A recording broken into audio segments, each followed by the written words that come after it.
أشهد أن محمد رسول الله۔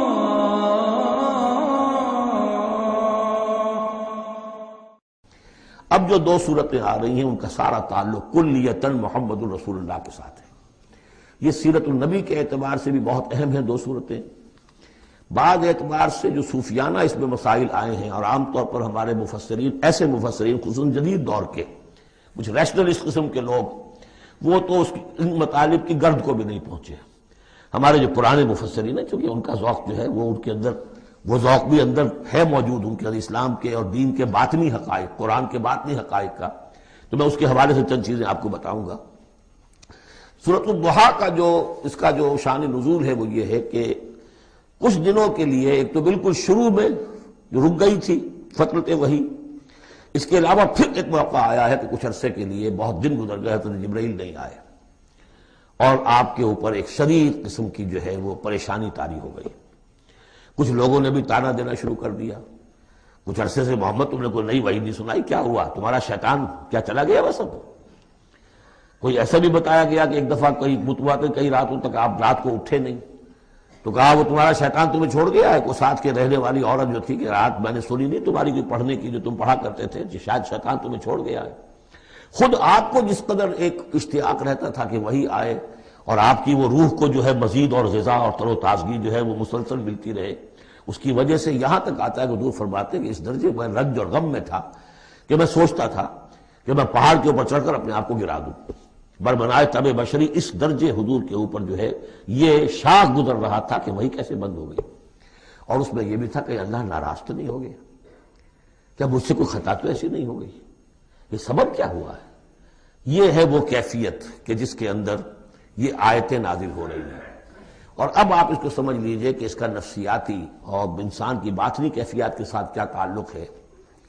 انسان پر دو طرح کی کیفیات طاری ہوتی رہتی ہیں، جیسے میں نے پہلے ایک دفعہ آپ کو بتایا صدیق اور شہید کے درمیان جو فرق ہے بنیادی، کہ کچھ بنیادی طور پر لوگ ایکسٹروورٹس ہوتے ہیں، کچھ بنیادی طور پر انٹروورٹس ہوتے ہیں۔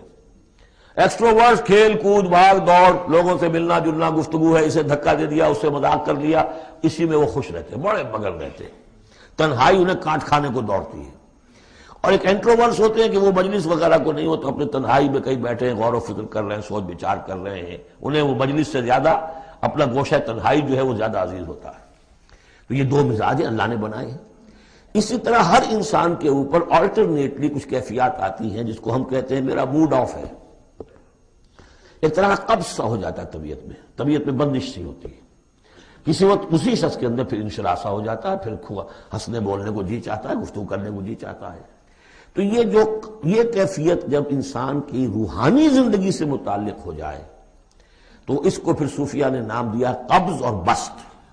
کبھی طبیعت میں انشراح ہے، انبساط ہے، طبیعت جو ہے وہ آبادہ ہے، ہر چیز میں روشنی کا پہلو آدمی دیکھ رہا ہے۔ ہر چیز کے اندر آپ کو معلوم ہے ایک تاریک رخ بھی ہوتا ہے کسی معاملے کا، اور روشن رخ بھی ہوتا ہے۔ اس وقت انسان روشن رخ کو دیکھتا ہے، اور ایک وقت میں آتا ہے کہ طبیعت میں بندش سی لگ گئی ہے، جیسے اندر کوئی پکڑ لیا کسی نے۔ اب طبیعت جو ہے وہ بھی اپنے اندر وہ انقباض محسوس کر رہی ہے، اور پھر آدمی پیسیمسٹک ہو جاتا ہے، نا امید سا ہوتا ہے، پھر اسے ہر معاملے کا تاریک پہلو زیادہ نظر آنے لگتا ہے۔ تو یہ قبض اور بسط کی کیفیات ہیں۔ جب کبھی قبض کی کیفیت ہو، قاضی ثناء اللہ پانی پتی رحمۃ اللہ علیہ نے تفسیر مظہری میں لکھا ہے کہ قبض کی کیفیت میں اس صورت کا پڑھنا تریاق ہے۔ جس طرح حضور صلی اللہ علیہ وسلم کے لیے گویا کہ اس وقت جو وحی کا بند ہو جانا تھا، وہ گویا کہ ایک طرح کے انقباض اور قبض کی کیفیت پیدا ہوئی تھی، اس میں اب اللہ تعالیٰ فرما رہے ہیں والضحیٰ، قسم ہے دن کے دھوپ چڑھنے کے وقت کی، واللیل اذا سجا، اور قسم ہے رات کی جبکہ وہ چھا جائے یا ساکن ہو جائے۔ سجا کے دونوں معنی ہے سکون۔ اب دیکھیے ان دونوں کو کیوں لائے؟ اس لیے کہ صبح ہے، حرکت ہے، برکت ہے، چلنا ہے، دوڑنا ہے، ہر شخص جا رہا ہے، ادھر جا رہا ہے، ادھر جا رہا ہے۔ رات کو سکون ہو گیا، تاریکی چھا گئی اور شور ہنگامہ ختم ہو گیا۔ لیکن یہ رات اور دن دونوں ضروری ہیں انسان کے لیے۔ یہاں کا نظام چلانے کے لیے اگر رات ہی رات ہوتی تب بھی یہ دنیا نہ چلتی، اور دن ہی دن ہوتا تب بھی نہ چلتا۔ تو رات بھی ضروری ہے۔ اسی طریقے سے نفس انسانی کے لیے کبھی کبھی قبض کا وقفہ بھی ضروری ہے۔ آپ اسے یہ نہ سمجھیں کہ اللہ تعالیٰ ناراض ہو گیا، یہ بھی ہماری تربیت کا ایک یوں سمجھیے کہ ایک جز ہے۔ ما ودعک ربک وما قلی، آپ کے رب نے آپ کو رخصت نہیں کیا ہے، نہ ہی وہ آپ سے ناراض ہوا ہے۔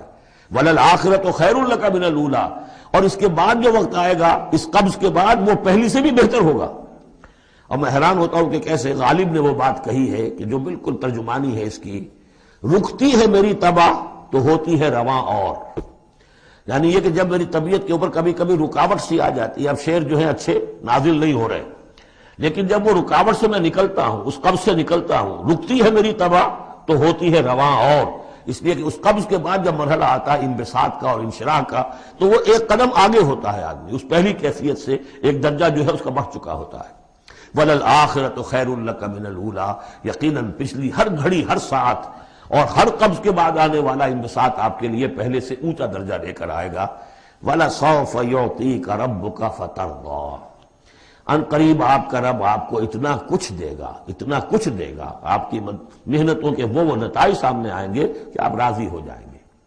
اب دیکھیے پچھلی صورت ختم ہوئی تھی وَلَسَوْفَ يَرْضَىٰ، یہاں ہے وَلَسَوْفَ يُعْطِيكَ رَبُّكَ فَتَرْضَىٰ، صرف ضمیر کا فرق ہے، کیونکہ صدیق پر وحی نہیں آتی براہ راست خطاب نہیں کیا جا سکتا، وہاں وہ صیغہ جو ہے وہ غائب کا ہے وَلَسَوْفَ يَرْضَىٰ، اور چونکہ نبی وہ ہے جس پر وحی آ رہی ہے، براہ راست مخاطب ہے، تو وَلَسَوْفَ يُعْطِيكَ رَبُّكَ فَتَرْضَىٰ، آپ کا رب اتنا کچھ دے گا کہ آپ راضی ہو جائیں گے۔ اب یہ کہ اسی قبض کی حالت میں پھر اللہ تعالیٰ اپنے احسان جتا رہا ہے، اور یہ بہترین ہے۔ کبھی طبیعت پر ڈپریشن ہو اس طرح کی اور قبض کی کیفیت ہو تو آدمی یاد کرے کس کس مرحلے پر اللہ نے میری دستگیری فرمائی، کن کن مراحل پر اللہ تعالیٰ نے مجھے مشکلات سے نکالا، اس سے وہ حوصلہ بڑھتا ہے۔ اور اس کو بھی سمجھیے کہ اسی انداز میں الم یجد کا یتیماً فآویٰ، یہ سیرت النبی کے بڑے اہم حصے ہیں جو اس میں آ گئے ہیں۔ آپ کی پیدائش یتیمی میں، پوسٹیومس چائلڈ، باپ تو پہلے فوت ہو چکا ہے، دادا ہے 2 سال کی عمر میں وہ بھی گئے، پھر 6 سال کی عمر نہیں 6 سال کی عمر میں والدہ گئی، 8 سال کی عمر میں دادا گئے، اور وہ یعنی جو آپ نے دیکھا ہے ابتدائی زمانہ زندگی کا تو وہ یتیمی کا۔ الم یجد کا یتیماً فآویٰ، کیا اس نے اے محمد آپ کو نہ پایا کہ آپ یتیم تھے، پھر پناہ دی، آپ کے لیے بندوبست کیا، دادا کے دل میں جو شفقت ڈالی، پھر آپ کے تایا زبیر کے دل میں جو شفقت ڈالی۔ بدقسمتی سے ہماری تاریخ میں چونکہ بہت زیادہ عمل دخل رہا اہل تشیع کا، تو عبد المطلب کے بعد فوراً ابو طالب کا نام آتا ہے، حالانکہ یہ غلط ہے تاریخی اعتبار سے۔ عبد المطلب کے بعد کافی عرصے تک زبیر جو آپ کے تایا تھے وہ سرپرست تھے، پھر ان کے انتقال کے بعد ابو طالب کا معاملہ آیا، لیکن ان کو بیچ میں سے غائب کر دیا گیا ہے۔ بہرحال اللہ تعالیٰ جو بھی کسی کے دل میں ڈالتا ہے، آخر ابو طالب کے دل میں محبت ڈالی تو کس نے ڈالی؟ وہ ہم پڑھ چکے ہیں سورہ طٰہٰ میں، وَأَلْقَيْتُ عَلَيْكَ مَحَبَّةً مِّنِّي، حضرت موسیٰ علیہ السلام کی موہنی صورت کے اوپر اللہ تعالیٰ فرماتے ہیں ہم نے اپنی محبت کا پرتو ڈال دیا کہ تمہیں دیکھنے کے بعد وہ قتل کرنے کے ارادے سے باز رہ گئے، ان کے ہاتھ شل ہو گئے، ایسی موہنی صورت، اسے قتل کرنا۔ وَأَلْقَيْتُ عَلَيْكَ مَحَبَّةً مِّنِّي وَلِتُصْنَعَ عَلَىٰ عَيْنِي، یہ ہوا ہے۔ تو فرمایا الم یجد کا یتیماً فآویٰ ووجدک ضالاً فہدیٰ، اور پھر جب آپ شعور کی پختگی کو پہنچے اور غور و فکر کا مرحلہ آیا، حقائق میں انسان کو سوچ بچار کا مرحلہ آیا، اور آپ کو دیکھا کہ آپ تلاش حقیقت میں سرگرداں ہیں، تو ہدایت دی۔ وہ آگے آ جائے گا، بہت قریب پہنچ گئے ہم، اقرأ بسم ربک الذی خلق، وہ مرحلہ جب آئے گا۔ ووجدک عائلاً فاغنیٰ، اور پایا آپ کو تنگ دست تو غنی کر دیا۔ کس طرح سے راستہ پیدا کیا ہے خدیجہ الکبریٰ رضی اللہ تعالی عنہا نے، جو بھی ان کے آپ کے محاسن دیکھے کتنی گرویدہ ہوئی ہیں۔ بڑے بڑے سردار قریش کے جو ہے ان سے نکاح کے خواہش مند تھے، انہوں نے خود جو ہے اپنی لونی کے ذریعے سے پیغام دیا ہے حضور کو، تو یہ ساری چیزیں جو ہے ان کی ساری دولت جو ہے وہ پوری کی پوری انہوں نے لا کر حضور کے قدموں میں ڈال دی ہے۔ وَوَجَدَكَ عَائِلًا فَأَغْنَىٰ فَأَمَّا الْيَتِيمَ فَلَا تَقْهَرْ، تو اے نبی تقاضے ان تینوں چیزوں کے کیا ہیں؟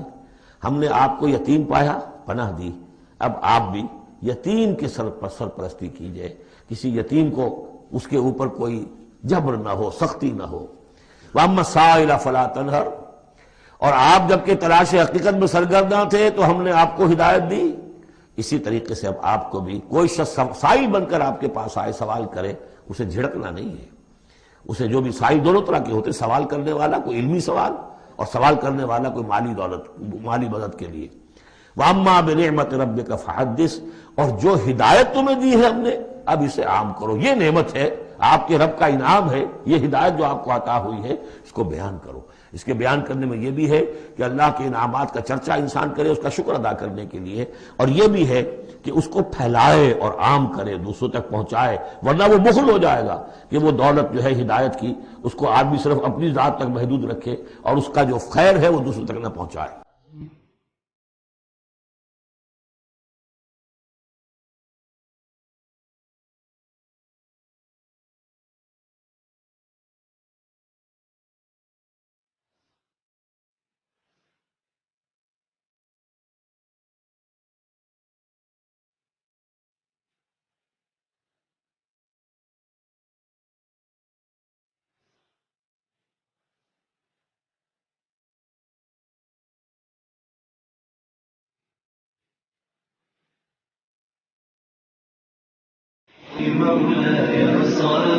مولاي صل وسلم